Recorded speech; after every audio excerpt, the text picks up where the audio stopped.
Hello दोस्तों, आप सभी का हमारे यूट्यूब चैनल में स्वागत है। दोस्तों फिर आज हम क्वेश्चन लेके आ गए हैं। चलिए हम देखते हैं किस तरह से हम सिंपल इंटरेस्ट क्वेश्चन को सॉल्व करेंगे। देखिए जैसे इसमें क्वेश्चन में दिया गया है, आप पढ़िए मेरे साथ। लिखा गया है कि 9% वार्षिक ब्याज की दर से कोई राशि 4 वर्ष के लिए उधार ली जाती है। अब उसी राशि को अगर हम 12% ब्याज से दर से 3 वर्षों के लिए उधार लिया है तो उसको 225 रुपये अधिक होता है लेना होता है। उधार दी गई राशि ज्ञात करनी है। यानी ये कहा गया है कि अगर हम 9.5% ब्याज की दर से 4 वर्षों के लिए कोई राशि लेते हैं, फिर उसी राशि को 12% वर्ष के लिए 3 वर्ष के लिए राशि उधार लेते हैं, तो हमें 225 रुपये अधिक प्राप्त होता है। तो उधार ली गई धनराशि ज्ञात करना है। अब आप देख लीजिए, इसका सिंपल तरीका मैं यहाँ पे है। अब आप देखिए जो 9.5% है वो कितने वर्ष के लिए ली गई है? 4 वर्ष के लिए है। तो देखा जाए हमें ब्याज कितना देना पड़ेगा? 38%। इसको गुणा करेंगे तो 38% आएगा। उसी प्रकार अगर देखा जाए तो सेम राशि है तो कोई चेंज नहीं, 12% के हिसाब से 3 वर्षों के लिए ले गया है, तो अगर इसको गुणा करेंगे तो 37.5% आएगा। देखा जाए तो इतने 4 वर्षों के लिए 38% आएगा और 3 वर्षों पे इतना 37.5 आएगा। अब देखा जाए ये इससे कितना अधिक है? 0.5%। अब वही चीज़ क्वेश्चन में बोला गया कि जो धनराशि है वो समान है, मतलब धनराशि में कोई चेंजेस नहीं है। तो क्या करना है कि आपको 225 अधिक है। अब जो 225 अधिक है वो क्या है? 225 अधिक है कि मतलब यही जो है जो 0.5 का मान है, यानी 38% वो एक्स्ट्रा दे रहा है ब्याज। तो जो 0.5 का है वैल्यू जो है वही दिया गया है 225। जिसकी वैल्यू होती है वो ऊपर लिखा जाता है और प्रतिशत जो रहता है वो नीचे लिखा जाता है। यानी कि जो 225 है वो कितनी की वैल्यू है? 0.5 की है। यानी कि जो ये है इसको ऊपर लिखेंगे और जो 0.5 रहेगा जिसकी वैल्यू रहती है, सॉरी जो वैल्यू रहती है वो ऊपर रखते हैं और जिसकी वैल्यू रहती है वो नीचे लिखते हैं। अब चूँकि हमें क्या निकालना है? मूलधन। मूलधन मतलब है कि 100% है। मूलधन क्या होता है आपका? 100%। यानी कि हमें 100% मूलधन निकालना है। जब इसको सॉल्व करेंगे परसेंटेज कैंसिल हो जाएगा, यहाँ आपका ये पॉइंट हटेगा, यहाँ 0 लग जाएगा। अब इसको और करेंगे तो यहाँ पे 200 ये करेंगे और यहाँ पे इसको कट करेंगे तो ये 20 यानी कि 20 से। अब जब इसको गुणा करेंगे तो ये 45,000 आ जाएगा। इस तरह से क्वेश्चन को, इस टाइप के क्वेश्चन को आप इस तरह से सॉल्व कीजिए। अगर लंबे मेथड में जाना है तो पहले एक बार यहाँ से ब्याज निकालिए, फिर उसके बाद वहाँ पर ब्याज निकालिए, उसके बाद क्या आपका मूलधन आएगा। लेकिन आप शॉर्ट ट्रिक से ऐसे ही निकाल लीजिए। चलिए आगे हम बढ़ते हैं एक नए क्वेश्चन की तरफ। लेकिन इसको नोट कर लीजिए। चलिए दोस्तों देखते हैं, एक क्वेश्चन और नया है, बहुत ही इंटरेस्टिंग है, काफ़ी एग्जाम में पूछा गया है। लिखा गया है कि एक निश्चित धनराशि कोई धनराशि है जो 8% ब्याज की दर से 5.5 वर्षों के लिए 5.5 वर्षों में 12,096 रुपये हो जाती है। अगर इसी राशि को 10 वर्षों के लिए 8 वर्षों में 10% ब्याज की दर से 8 वर्षों के लिए साधारण ब्याज ज्ञात करें। मतलब ये कहा गया है कि कोई राशि है जो 8% वर्ष ब्याज दर से 5.5 वर्षों में इतना हो जाती है। अब यहाँ थोड़ा सा समझने वाली बात है, जो ये राशि दी गई है ये क्या है? यानी कि 12,096, ये क्या है? ए की वैल्यू है, अमाउंट दिया गया है। अमाउंट कैसे कहा गया है? आप समझिए कि कोई राशि इतना हो जाती है, ये नहीं बोला गया है कि इतना ब्याज मिलता है। यानी कि ये जगह दिया गया है, ये पूरा अमाउंट दिया गया है। अब आप बोला गया है कि उसी राशि को अगर हम 10% से 8 वर्ष के लिए ब्याज दर ज्ञात करिए। अब ये जो होता है अमाउंट, मैं समझा देना चाह रहा हूँ। जो ए होता है वो क्या होता है? P plus S I. P plus S I मतलब आपका मूलधन और साधारण ब्याज दोनों जुड़ के होता है। अब मूलधन देखा जाए, अगर हम इसको शॉर्ट ट्रिक में माध्यम में समझना चाहें मीडियम से, तो हम आपको थोड़ा और डिटेल में समझा रहे हैं कि जो मूलधन होता है वो क्या होता है? आपका 100% होता है, प्लस जो एसआई होता है वो कुछ आपका ब्याज होता है। नहीं, मान लीजिए X% कोई ब्याज मिल रहा है तो आपका एसआई होता है। अब इसी तरह से आप समझिए, कोई राशि है मान लीजिए, अब 8% के हिसाब से 5.5 वर्षों में कितना हो जाएगा? मैं देख लेता हूँ कि जो ब्याज है, यानी कि अगर ये देखा जाए तो यहाँ पे इस वाले 8% के हिसाब से ब्याज कितना हो रहा है? 5.5 में 8 पंचे 40 और इसका आधा यानी कि 44% हो रहा है। ठीक है, 44% हो रहा है। तो जो 44% हो रहा है, तो जो वैल्यू दी गई है 12,096, इसलिए हम आपको यहाँ से करेक्शन दे रहे थे, कर रहे थे कि पहले आप इसको समझिए, इस पार्ट को समझिए, तो इसको लगा हुआ है। जो 12,096 है ये किसकी वैल्यू है? 12,096 वैल्यू जो है वो आपकी है किसकी वैल्यू? एक तो आपका मूलधन है 100 प्लस 44, तो कितने की वैल्यू है? 144% की वैल्यू है। कितने की वैल्यू है? 144% की वैल्यू है। लेकिन अब हमसे क्या पूछा जा रहा है?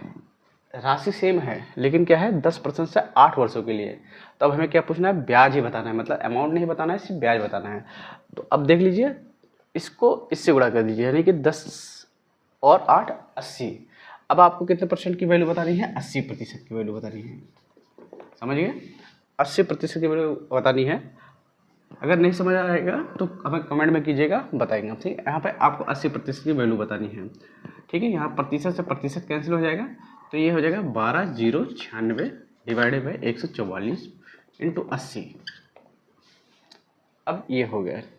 ठीक है, अब यहाँ पे देखो लिखा ही है 12 बरहिम 144, 12 बरहिम में 144 हो गया। यहाँ 12 एकम 12 कट गया, यहाँ पे 0 उतर जाएगा, यहाँ पे फिर 0 उतर जाएगा, यहाँ पे 12 एकम 12 कट गया, 1 हो गया, ये 0 उतरा, ये आएगा नहीं आएगा, ये 9 आ जाएगा, 96, 12 अट्ठे 96, ये आ गया। अब 1008, अब यहाँ देखा है 4 ते 12, 4 दूना 8, 80 हो जाएगा। ठीक है,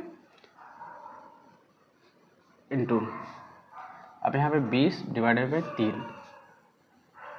देखा है। अब और थोड़ा शॉर्ट कर लीजिए, 3 त्रिक का 9, यहाँ बचा 3 त्रिक का 9 के बाद ये बचा 1, 3 त्रिक का 9, यहाँ बचा 1, 3 छक 18। अब इसको देख लीजिए, जस्ट इसका डबल है, 6 दूना 12 के 2 और 3 दूना 6, 6 7, 3 दूना 6। कितना रुपए का आपको ब्याज मिलेगा? सिंपल सा तरीका, आपको कैलकुलेशन तेज़ी से करना है, बाकी तरीका यही लगाएंगे तो जिससे आपका शॉर्ट ट्रिक में आ जाएगा। चलिए अब हम थोड़ा सा इसमें शॉर्ट ट्रिक और कर लेते हैं। अगर हम इतना ना सॉल्व करके यहाँ पे हम ये लिखते हैं आपको समझने के लिए कि जो 12,096 है ये किसकी वैल्यू है? जो हमें ब्याज मिल रहा है उसकी वैल्यू है और अमाउंट की वैल्यू है। तो 8 इंटू इसके करेंगे तो 144, 100 प्लस 44%, तो देखा जाए 144%। हमें कितनी की वैल्यू ज्ञात करनी है?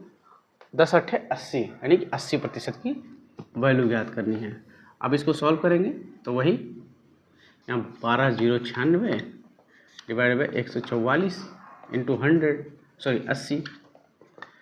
अब यहाँ कट कर दीजिए, कट करना हो तो यहाँ 12 बरही में 144, 12 एकम 12, 0 उतरेगा, फिर 0 उतरेगा, 12 अट्ठे 96, ये हो गया।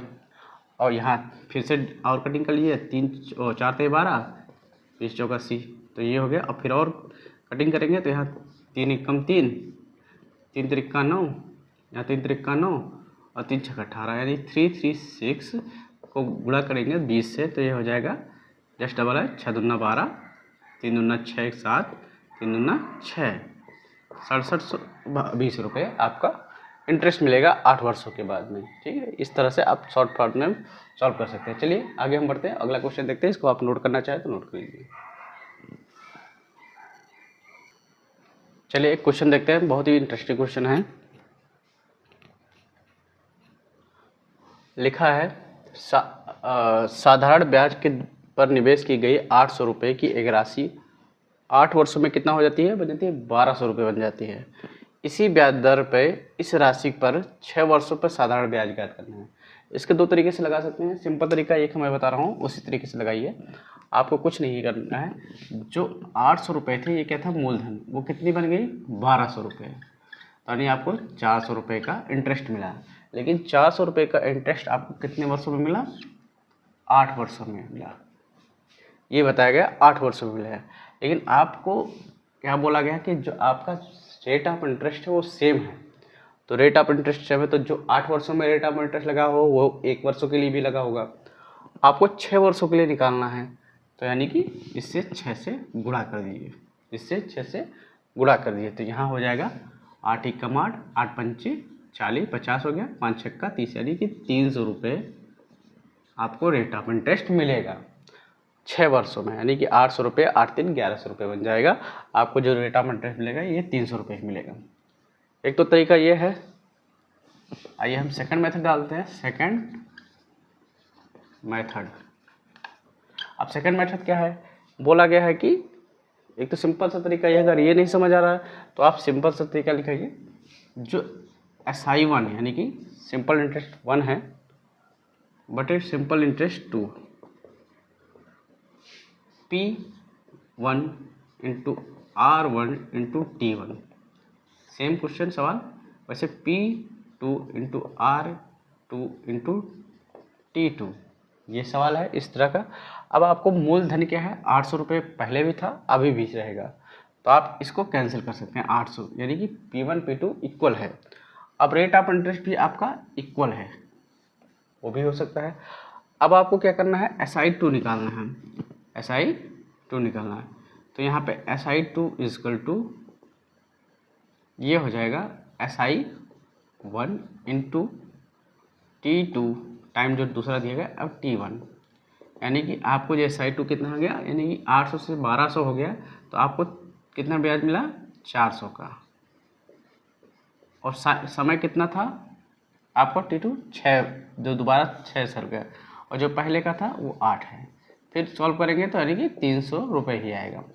इस तरह से आप दोनों तरीके से सॉल्व कर लीजिए। मेरे हिसाब से जो आपका ये फर्स्ट तरीका है ये आपका बेस्ट तरीका है, इससे सॉल्व कर लीजिए। अगर नहीं फिर भी नहीं समझ आता है तो आप ये तरीका आप अपना सकते हैं। चलिए आज के लिए इतना ही। अगर हमारा वीडियो अच्छा लगे तो लाइक कीजिए, शेयर कीजिए, सब्सक्राइब कीजिए चैनल को, और नए हैं तो ज़्यादा से ज़्यादा दोस्तों को शेयर कीजिए।